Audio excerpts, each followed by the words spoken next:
pain that have caused you this morning. So if you're listening to us, I apologize in advance. Got good news for you though. You'll be listening to someone who is less irritating and someone who will be giving us a whole lot more information. It's Capital in the Morning. It's Fellaris and myself, Chiko. It is time for us to delve into our interview, and it is with none other than the IEBC Commissioner Dr. and Nderitu, who's in the house. First and foremost, welcome to Capital in the Morning. Good to have you here. Yeah, good morning. Thank you for having me here. You look bubbly, you look happy, which is a great way to start a morning. Yeah. Hopefully you leave bubbly and you leave happy as well. Yes, we're all hoping that is the case. Listen, I'll go straight into this one, but just painting a picture. I have heard from Laban Wanabisi and Irene Mwangi, who both of whom do our news and run the news desk, and they say you're a straight shooter, you're very interesting to talk to, you speak facts, you're honest, you take criticism with a smile and accept it, you learn from mistakes. So this is a good person to have here in studio, because if there's anything we need, it's that front from the IEBC, because the face that we have of the IEBC right now just screams, don't trust them. And that is the feeling of Kenyans. So let's be very clear there. And we're also going to be very honest with you and give you not my opinion, not Fellaris' opinion, but what we've heard. And a lot of Kenyans are speaking, surprisingly enough. People don't seem in those positions from government through to these commissions, don't seem to be able to read the ground or see the mood of a majority of Kenyans. So we're hoping to at least vocalize that and have you share with the public an honest assessment and an honest opinion, and then maybe we can all work to for the greater good, which is the ultimate goal, right? So that aside, umepewa kahawa? Yes. You're good? We're good to go. Yeah, we usually have breakfast here, but our caterer today didn't show up, so tukunywe tu kahawa na tukule hii story, tukule stories, you know. I needed kahawa and kifuniko. Yes, kifuniko was absent. You tutaongea afterwards. That's, but nice to meet you. Chiko is my name. Wamboi, you've already met, so it's great to have you here. Laban did say a statement, Laban Wanabisi did make a statement that if there's anything that is lacking, the one thing that the IEBC need to focus on right now is restoring trust. Do you feel the same? And what is your assessment of the whole situation for the IEBC and the voters? First of all, trust is earned.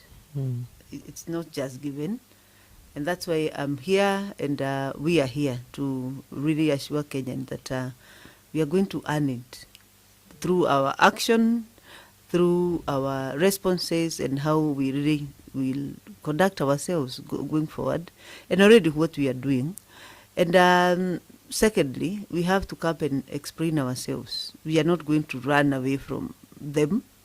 We are going to have discussions and conversations and dialogue to ensure that tumeelewana kama wa Kenya, because these commissioners are not coming from another country. They are actually citizens of this country, and all of us wish to be in a better country and to be in a democratic country, and a country that really upholds the rights of all others, including political rights and the democratic rights, which is exercised mainly through democratic elections. And that is what we are willing to offer to Kenyans.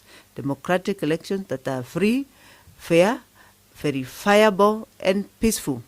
The part of peaceful is for all of us. I agree. I agree. Yeah. It's interesting you should say that's what you're willing and interested in offering Kenyans. So how about we talk about what happened just a few days ago? You're coming off the hot by-elections. And from what you've said, free, fair, peaceful, honest elections is what we're hoping to deliver. How would you evaluate what you've started off with? Were they free? Were they fair? Were they clean and peaceful? We had by-elections in 22 areas, 6 of them being members of parliament, 1 senatorial, and then the rest were MCAs, member of county assemblies.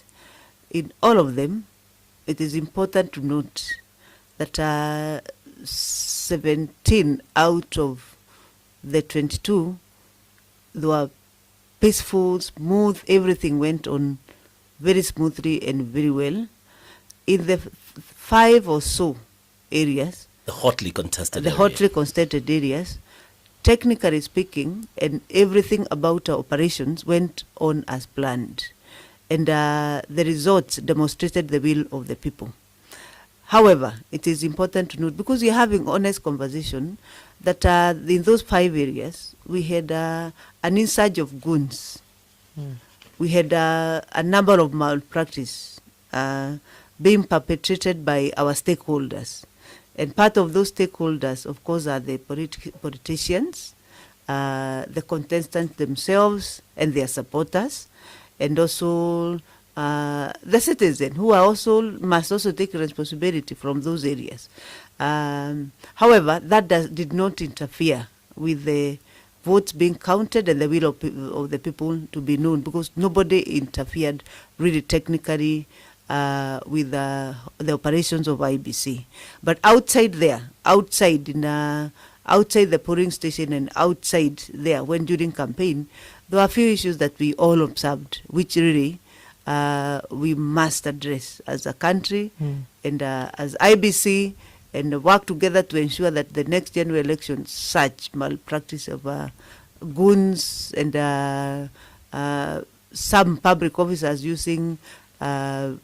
coming out and using state resources to do what they are not supposed to do, and it's against the law. And all that is what we are saying we need to deal with. But I also appreciate that 17 out of the 22 were completely smooth, and nothing really was a problem, even the slightest of the breach of peace. But and that's why I've said the component of peaceful election is for all of us. It cannot be left to IEBC alone. And I want to say that election is a multi-stakeholder process, that every person must be involved, and everybody, he or she, plays their part, including the citizen. To be very honest with you, and Nderitu, I don't even believe IEBC should be dealing with the security aspect. I think that's out of their mandate, so I'm not even delving into that one. Fellaris, I'm itching to ask this because she said it almost like an off comment, so allow me just a second. You said state resources. Now, I work at Capital,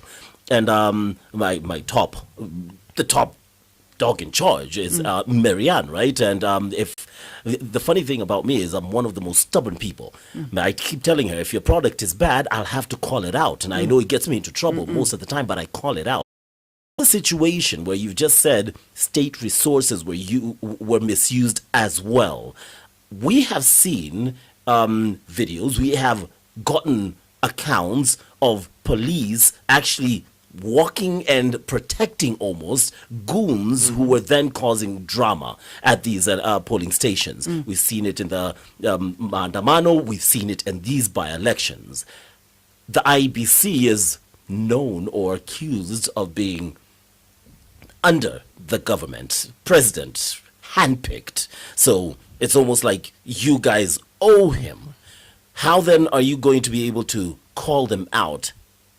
Can you call them out today, here and now, for the part that they play or fail to play? Number one, you see, we must separate propaganda from reality.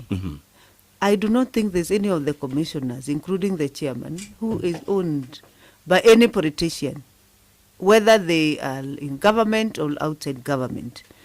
We are an independent state institution, and we are recruited publicly. Should you have any Kenyan was allowed to say anything about us, and anything that was said. For example, you remember me, I was being said, oh, you are a state officer, you are the registrar of political parties, therefore you should not. Nothing more that was said about me. Nothing more was said about the other commissioners, apart from those fringe accusations. And we were recruited in public. And then whatever was there, like that litigation of whether I'm state officer and whether I should go or not, all those things were litigated in court and done away with. And people brought evidence on all that. So this idea of Kenyan being obsessed that state officers are owned by particular individuals it is extremely, to say the least, insulting. Yeah, to a professional of my kind. Seriously, I feel completely insulted when people keep pushing that narrative, because really, there must be people who stand for this country because they are professionals in their own right. For example, if you look at the composition of all those commissioners at IEBC, you can see there are people who are coming from somewhere. Yeah. Yeah, they are not just people who have been taken from the street and brought to become commissioners. They are coming from a professional background and with a track record of what they have done. Indeed, I dare say that probably we have the most professional commission as compared to the choice of the people who are sitting in that commission today. They are bringing various experiences and different perspective of things, and we really have to say clearly, it's just basically not right to keep brushing it on our face that we are owned by anybody, because we are not. We were recruited, we are doing a job that, and we are Kenyans. How can you want to be owned so that you destroy your own country? Because when you are saying you are owned, you are saying whatever you be told, whether right or wrong, then you are supposed to do it without questioning. That actually what those people who carry that narrative are saying. But we are professionals, we live in this country. Some of us, we don't even have any other desire to live in another country. We want to live here and bring up our children here and do everything here. So we must protect this nation, all of us together. And I know majority even of the politicians mean well, actually, in terms of wanting this country to be stable. And that's why you see conversations. Well, that's debatable. I'll agree with the first part you said, that last statement. I'm saying majority. I'm saying majority. I'm not saying all. Minority. Yeah, because really, why are they lying? Because also, I actually want to bring a very different angle. Let me tell you, we cannot also from Uganda. They don't come from of the people. It's a reflection of our own self. So we better talk honestly and discuss our issues as Kenyans. Because, first of all, if there are no politicians in this country and no people fronting themselves for election, then we don't have a job. We don't have an IBC. So I can't come here and castigate that all politicians are this and this, because Kenyans like to hear negativity about our politicians, our political class also. Seriously speaking, politicians, we need them, and that's why they run. And if you think you are better, then bring yourself to vie for a position. We vote for you. Bring the activities around yourself and tell us what we are going to do for this country and put yourself out there. But also, it's not a good thing. That's why you were told I was talk straight. Because, straight shooter. Yeah, because I also do not believe that all politicians mean bad for this country. There may be a few elements who are one for purposes of self-interest, they push it in a negative way. But all these politicians, actually, they are bringing themselves to offer themselves for leadership because, in a nutshell, they really want to make a difference from their own perspective. But the others, politics is about self-interest also. You must also look at what is it in it for. For me, that is politics for you. But you cannot come here and do a wholesale condemnation of a class of people. It's just the way you are condemning IBC for no good reason. We're sharing sentiments, just for the record, and just to put it out there, I agree with you, Dr. Ann Nderitu. Not all of them are bad. Maybe we disagree in the percentages, because percentages for me is the minority is what have the interest in the good of the people. When you have doctors not being paid, nurses not being paid, school fees going down, and the politicians are fighting for their salary increment and more benefits and not fighting for the people, state resources are being sold and they're being silent. The president comes out and says they're asking for more money, and then they say you're being tunahongwa huku, left, right, and center. I'm sorry, I call them out from their actions. And also call out the citizens. Yes. Call out the citizen. Because let me tell you, we'll get one of the things why, and you know, as the state officer and as you just go, you are passing and people think they should go because they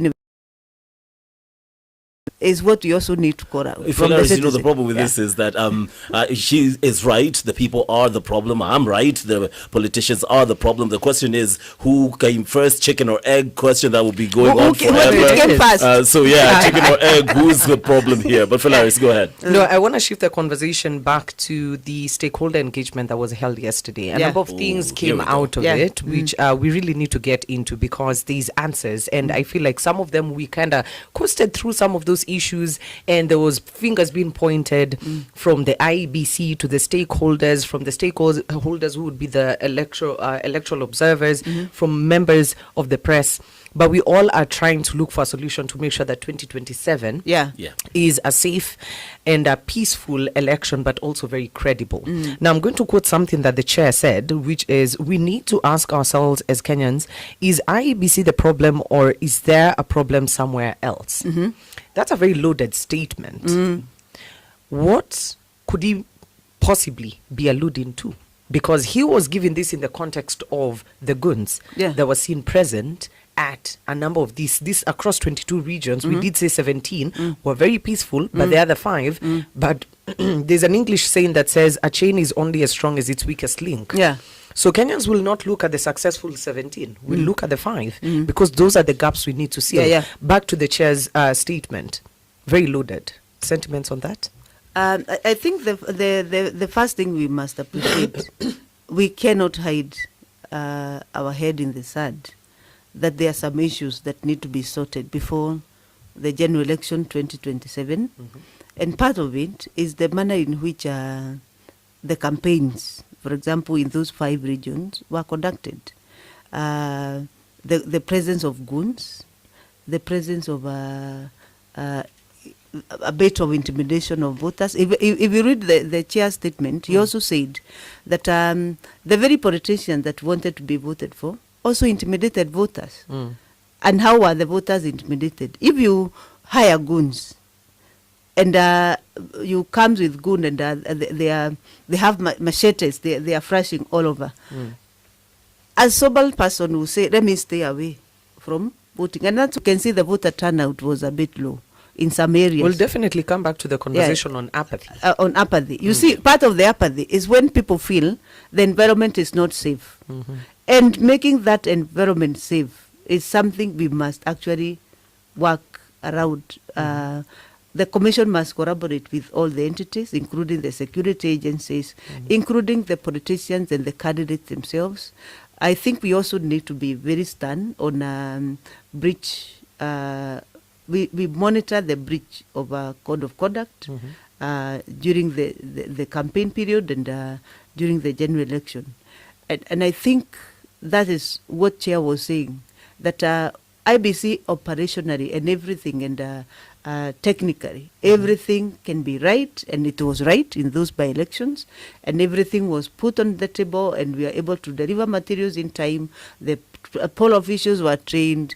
We have really instilled of them in the issue of integrity of the elections, and they really could not be influenced. You heard the chair says that some politicians even wanted to influence our poll officials. And there were attempts that they could not succeed because the type of drilling and training that have been done to the poll officials is such that you take personal responsibility, and no poll official want to go that direction. So they really are contained, and they are the one who reports and say, oh, this such and such a politician is behaving in such and such a manner, and the commission coming to warn that person, and those attempts tells you the problem is elsewhere. And exactly what the chairman was saying, the character of all the stakeholders must also be harmonized with the operations of IBC. For example, the issue of the candidates themselves taking responsibility, that me personally, I'm not going to be part of hiring goons, for instance, and I'm going to arraign my supporters to obey the code of conduct, and the political parties themselves to call out also their own candidates. The majority of the candidates in these by-elections were coming from political parties. Political parties has code of conduct, and that code of conduct includes that you must call out your own candidate and do sanctions on that candidate. A political party can actually really call their own candidates into order through the code of conduct, their internal dispute resolution mechanism, their dispute resolution within political parties. So the responsibility of calling into order the environment goes beyond IBC. And that's exactly what the chair was saying. So the stakeholders involved. I have a question before we go on a break, because we're just about to get the headlines and sports, then come back to this conversation, which, by the way, you can contribute to 0701984984. Did see a very interesting comment, which we'll get to as far as voter registration is concerned. But very quick answer, and it's a yes or no answer. I hope I can hold you to that. Elections being, and the IEBC functioning under multi-sectoral stakeholder kind of partnership. Do you feel like you're receiving the right kind of support? Yes or no? In the middle. So, okay. There's some honesty. That's honest. Dr. Nderitu, IEBC Commissioner, speaking to Captain of the Morning crew, Fellaris and myself, Chiko. We'll be back with more. In Capital Newsbeat this hour. Kenya sends 5th police team to Haiti. Kenya announces partial opening of Mombasa Malindi Highway. And Ukraine prepares new peace plan. More in Capital Newsbeat. Capital Sports Update, where sports is taken seriously.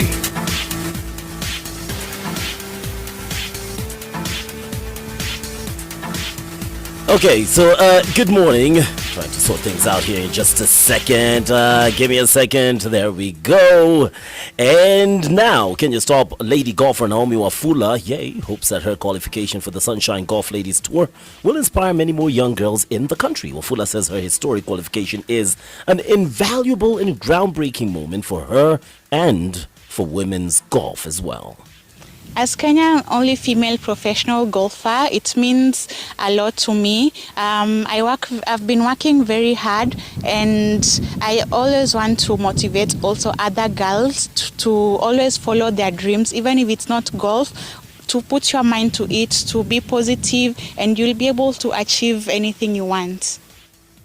The Vipingo Ridge golfer made history as the first female player from Kenya to qualify for the prestigious competition alongside her fellow countryman Njoroge Kibugu. Meanwhile, Shabana head coach Peter Okidi has congratulated his players for keeping their 4th clean sheet in 5 league games. Okidi, in fact, says that the clean sheet is indicative of their solid defense, which they have been working on for quite some time, apparently. So nasema hiyo clean sheet, it's a team collective. Na nasema pia ukimwangalia Ochieng ameturudisha kwa mechi karibu mara 3, and that's what our goalkeeper has to do. I think hiyo ni job yake. And when you want to win championship, you have to have the best defense and the goalkeeper. So nasema we are getting it right. Na ni kuendelea tu work hard. Tumeshinda leo, we need to go and work more harder. Now, Tori Bobe beat Bidco by a solitary goal on Sunday, climbing to 4th on the Premier League standing with 18 points from 11 games. Liverpool striker Mohamed Salah will not be playing in tonight's UEFA Champions League fixture, which is against Inter Milan, that game at Anfield. Sources indicating that the club have decided to drop the Egyptian from the squad altogether because of his outburst against manager Arne Slot after Saturday's 3-3 draw with Leeds United at the same venue. The 33-year-old will not be undergoing any further formal disciplinary action and will in fact be allowed to join his national team for this month's Africa Cup of Nations in Morocco. I'm just going to say this, and I'm going to say this clearly. Liverpool are shaming football with how they're handling this Salah situation. That boy, that man has given his soul, his heart and soul, his blood and sweat for your team. He is a legend, a living legend, and how you're treating him says everything you need to know about that club. You'll never walk alone, Salah says. Hold my drink. Meanwhile, Real Madrid head coach Xabi Alonso is fighting to save his job after a difficult run of matches in La Liga. The Spaniard is reportedly on the verge of exiting the club after winning only one of his last 5 fixtures in charge of the European champions and giants, with top brass holding a closed-door meeting after Sunday's 2-0 loss at the hands of Celta Vigo. Real Madrid will welcome English giants Manchester City tomorrow night in a match which could potentially be Alonso's last if they indeed fail to win that game. That's your Capital FM Sports Update. For more on these and other stories, website's easy, capitalfm.co.ke/, can't forget the /sports. More at 12:30. Capital Sports Update. Up to the minute sports, where sports is taken seriously. Capital FM.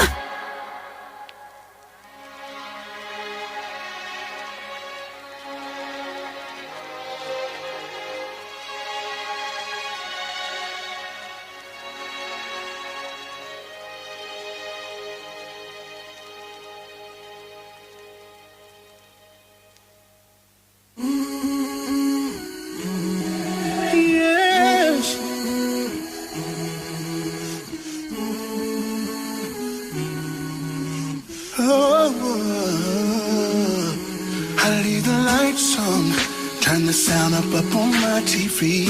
Trust my words, girl, you'll never get the best of me. Cause you decided we would be divided. You made my bed, but I don't have to sleep in it. Tossing and turning in my bed, trying to get you out of my head. If I can't get through the night, I'm hoping and praying I can get over you. Girl, you got me losing sleep. I'm never gonna dream again. If I can't have you next to me, I'd rather not play pretend. Girl, you got me losing sleep. I'll never close my eyes again. 'Cause when I do, you're all I see. You'll only break my heart, won't let you break my heart again. Whoa, won't let you break my heart again. Yeah. Staring at the ceiling, counting seconds till the walls cave in. Tell myself that the world is not about to end. 'Cause I decided I was gonna fight it and never, ever, ever see your face again. Tearing every memory apart, trying to get you out of my heart. If I could get through the night, I'm hoping and praying I can't get over you. Girl, you got me losing sleep. I never wanna dream again. If I could have you next to me, I'd rather not play pretend. Girl, you got me losing sleep. I'll never close my eyes again. 'Cause when I do, you're all I see. You'll only break my heart, won't let you break my heart again. Yes, you'll only break my heart again. Yeah. I'm so tired, gotta stay up, gotta fight it. Sleep's out to get me, I start a riot. I'm so tired, gotta stay up, gotta fight it. Sleep's out to get me, I start a riot. Girl, you got me losing sleep. I'm never gonna dream again. I can have you next to me. I'd rather not play pretend. Girl, you got me losing sleep. I don't ever close my eyes again. When I do, you're all I see. You'll only break my heart, won't let you break my heart again.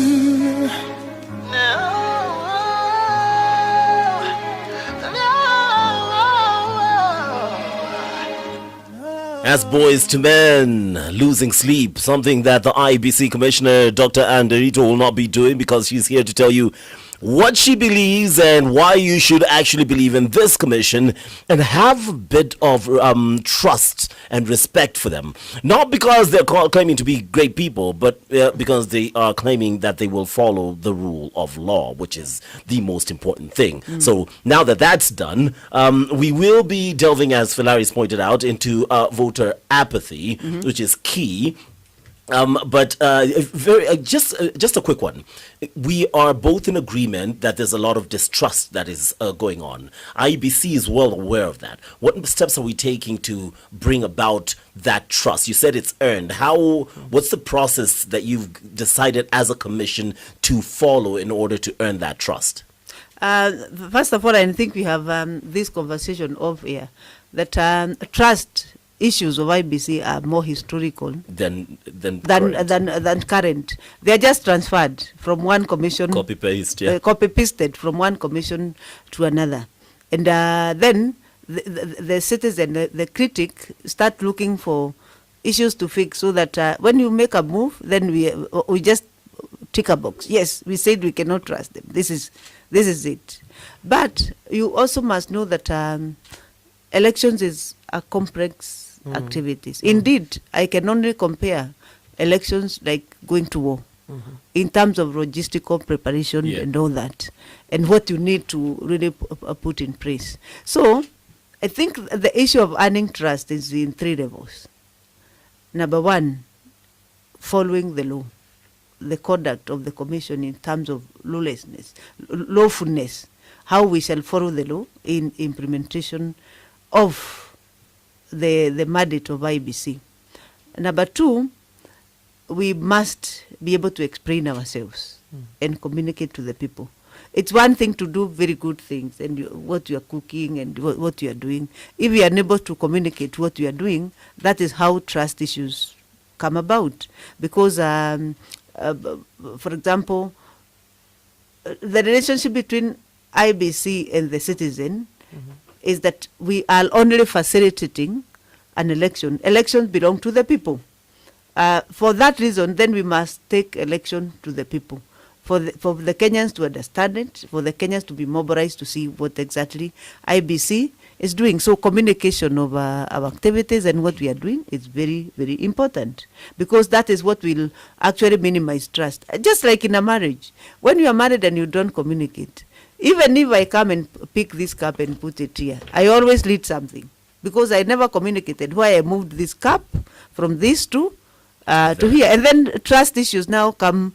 If I hide my phone with 1,000 passwords, you are not able to access, then trust issues come. So if we put so many passwords that citizen cannot be able to access election, that is how trust can is breached. But can be breached. So one of the things is to make sure we are as transparent and as open as possible.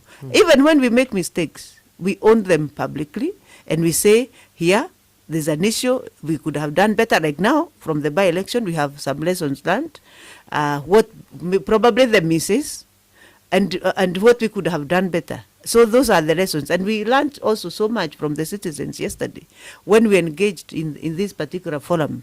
And when that feedback come to us, the issue here is not to defend what actually we really missed.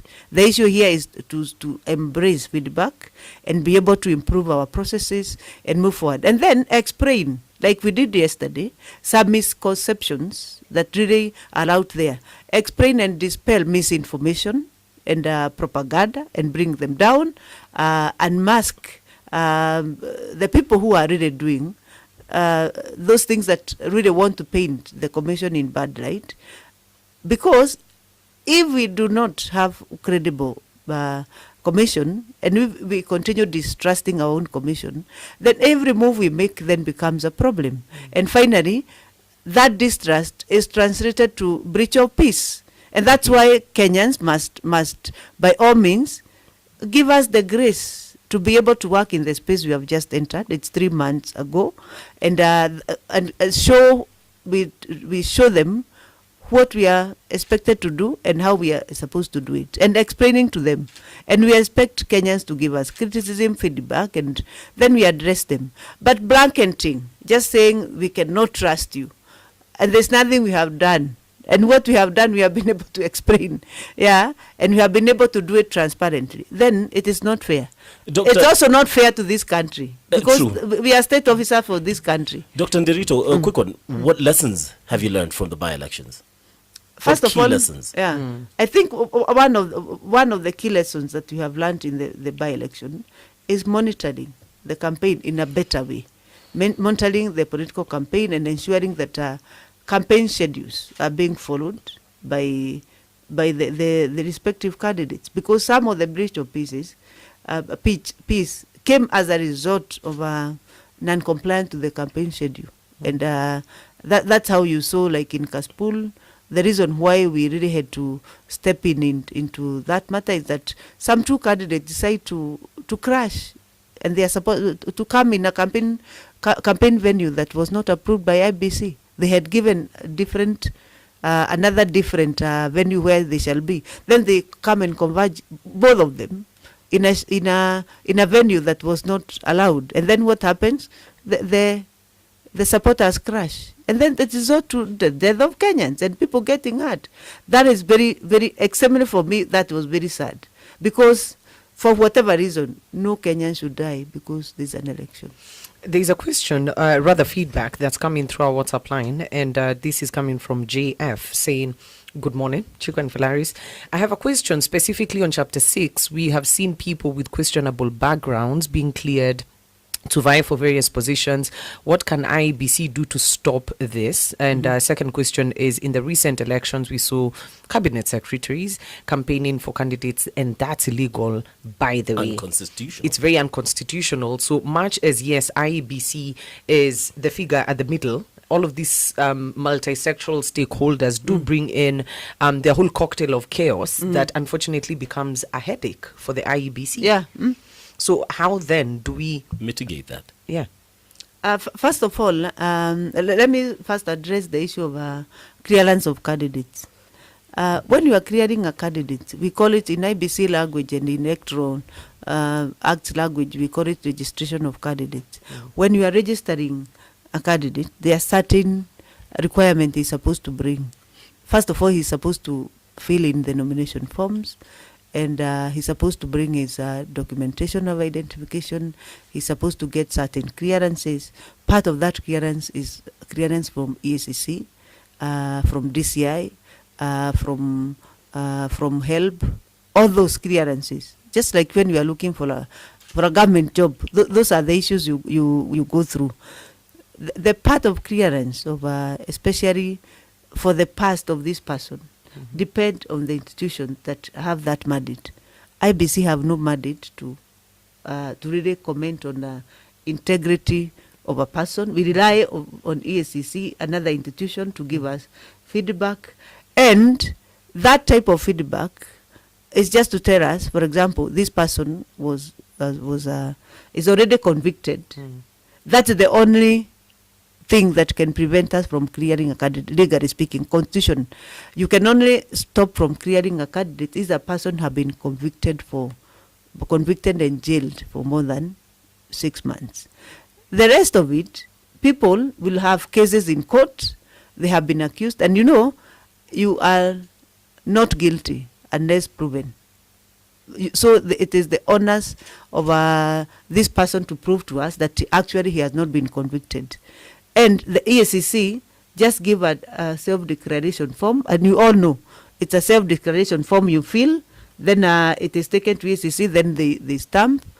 At no point, and I will tell you without fear of contradiction, at no point in this by-election we received any letter from EACC or from any person about any candidate. So the propaganda that IBC cleared people, that the EACC had already recommended they should not be cleared, actually, to say the truth, is actually void. We never cleared a candidate who was recommended not to be cleared. And if such a recommendation come, we should also look at it against the Constitution. The Constitution gives latitude to a Kenyan that you have to go through all the appeal stages until you exhaust all the appeal mechanism. That's when IBC, and that's the Constitution, that's when IBC can say you have, and that's what I've told you, you must be convicted. If the appeal mechanism are not exhausted, you are still in court, that's not a reason to not clear you. Dr. I have to rush you here in the interest of time, because you still have that second part. You've mentioned the Constitution. What does it say about cabinet secretaries campaigning? First of all, it's illegal. Truth be said, and I said The use of state resources is illegal. It is in the Constitution. The use of public officers and state officers that are not authorized. The only state officers who can campaign freely are the elected leaders and nominated leaders. Those are allowed by the Constitution. That is members of parliament, the president, deputy president, all that. But if you are a public officer or a state officer that is working within the public service, then you are not allowed. And let it be that clear.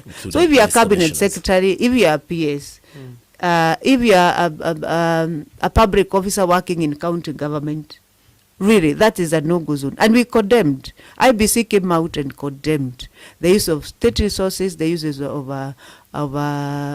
public officers. We condemned.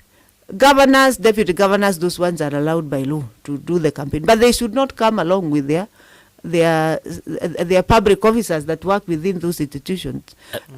So we condemned that. Okay. And one of the issues that the stakeholders themselves, even the people who are public officers, that like those state officers, like those PSs, like those, they cannot really, it's an abuse and an insult also to come and do it very openly as if there's no law that exists. Really, we condemn that.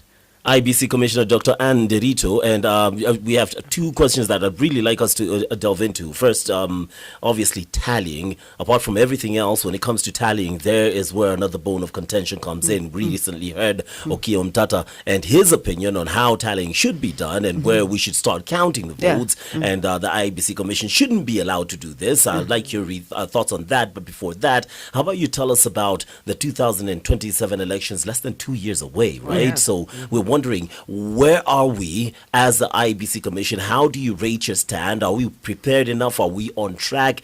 And for the people, because you talked about transparency in order to keep trust, what kind of landmarks should we look to when it comes to the IEBC leading up to that election?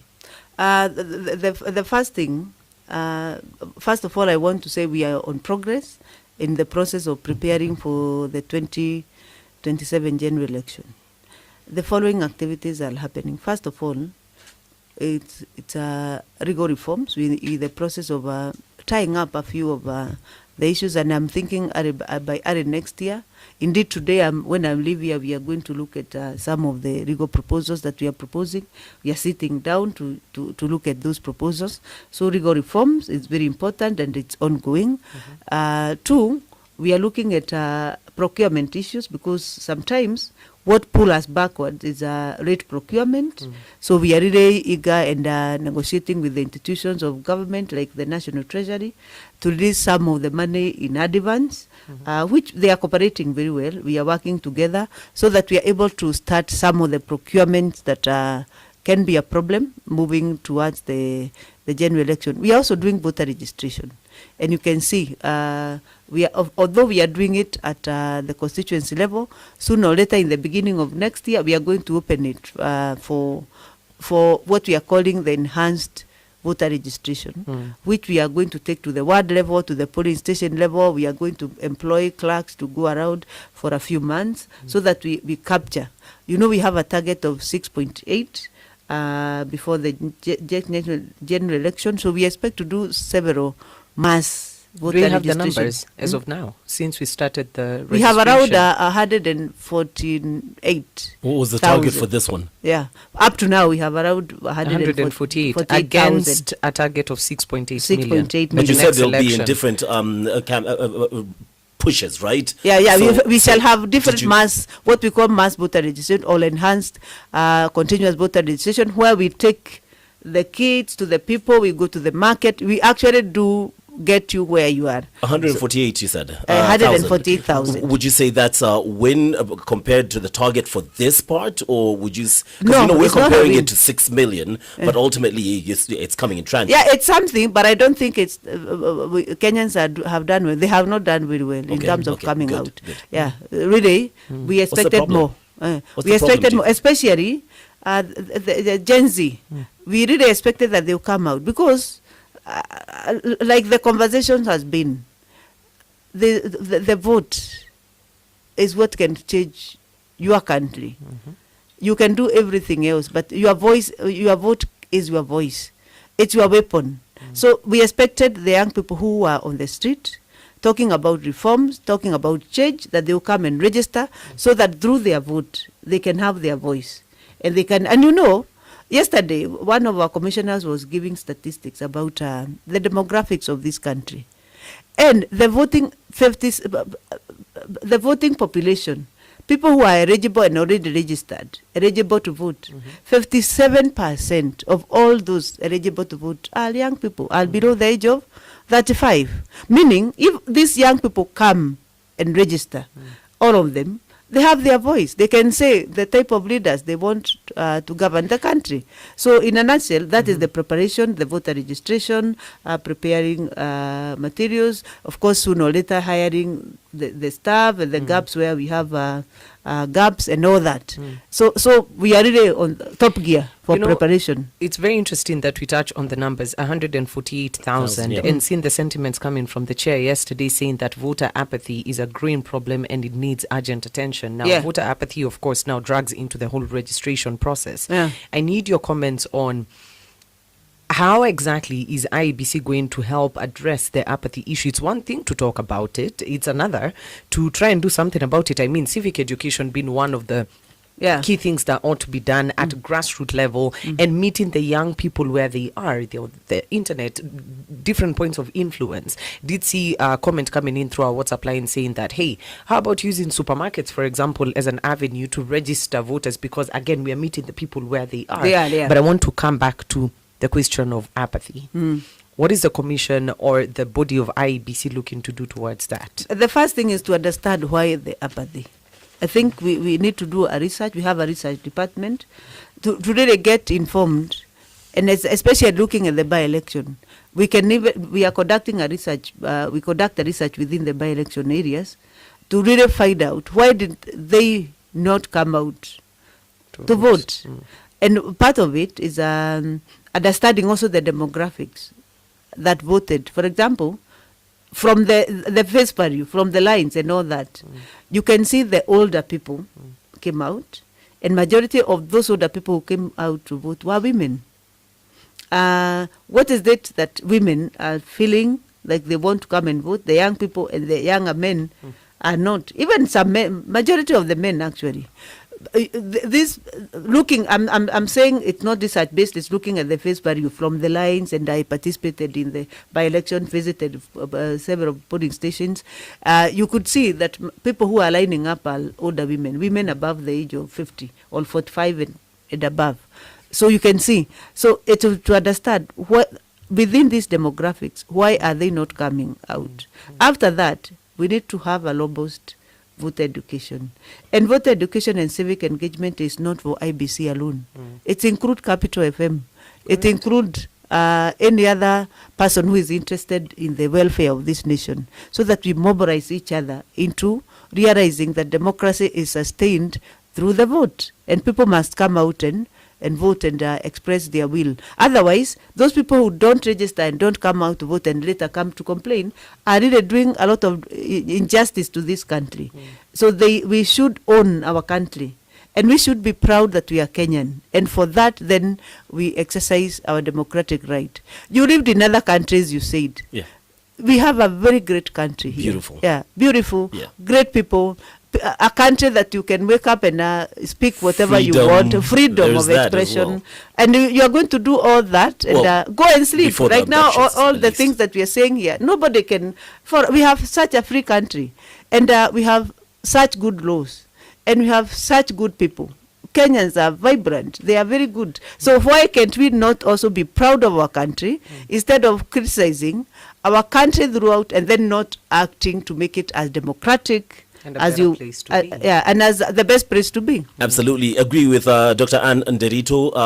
We're about to delve into the news. Nicholas Opio standing by. Sorry for the delay, but we do have to have this conversation and get it out of the way. Beautiful country, safe country, great people, good laws when followed, a fantastic constitution when actually followed, freedom of speech apart from abductions. But I have a good question for you, the final one, Olkia Omtata, and the tallying situation of a constitutional level instead of that Boma's kind of a setup. What are your thoughts as a commissioner and the thoughts of the IEBC on that opinion? First of all, as a commission, we welcome any change that can make the tallying of results, first of all, better, transparent, and also fast.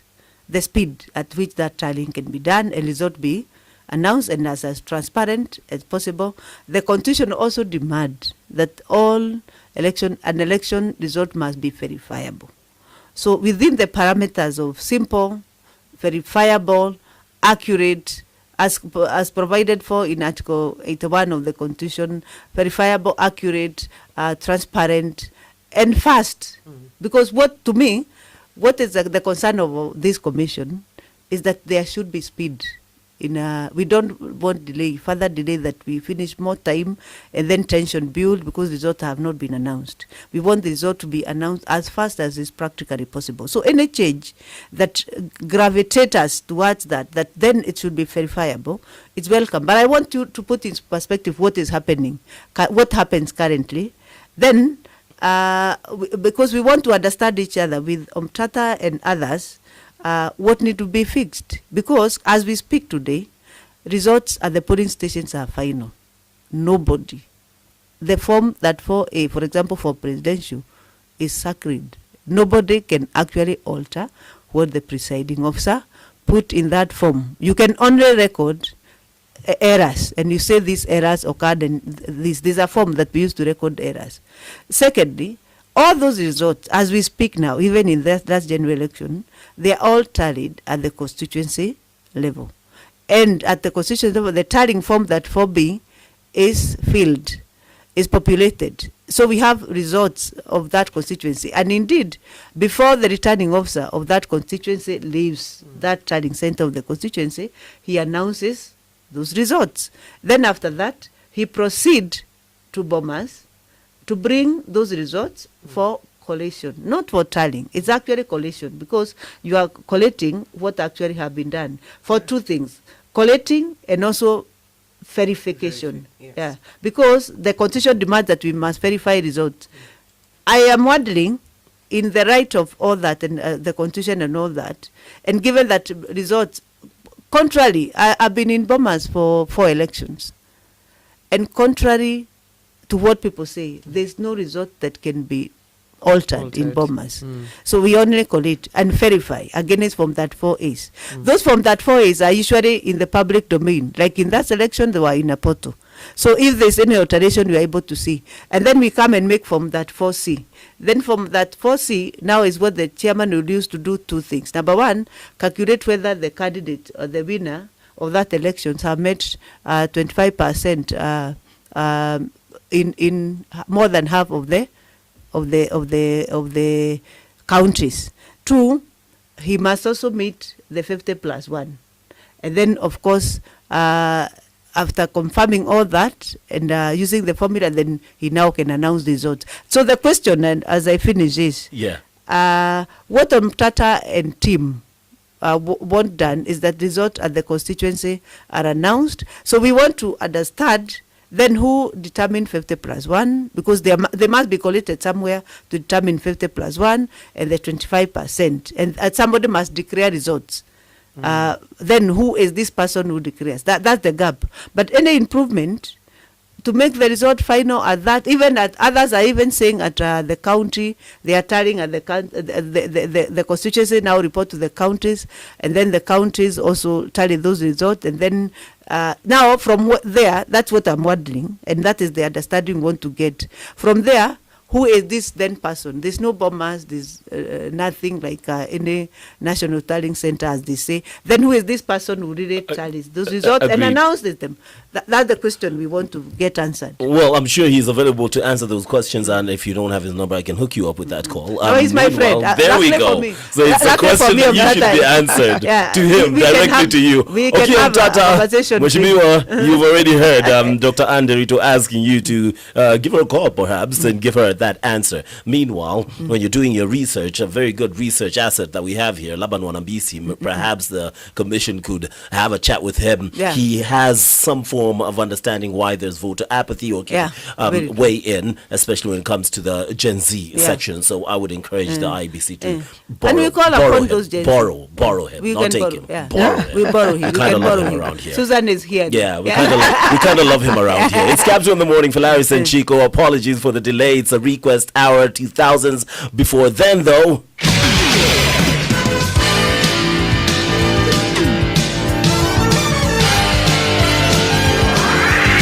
The best mix of music.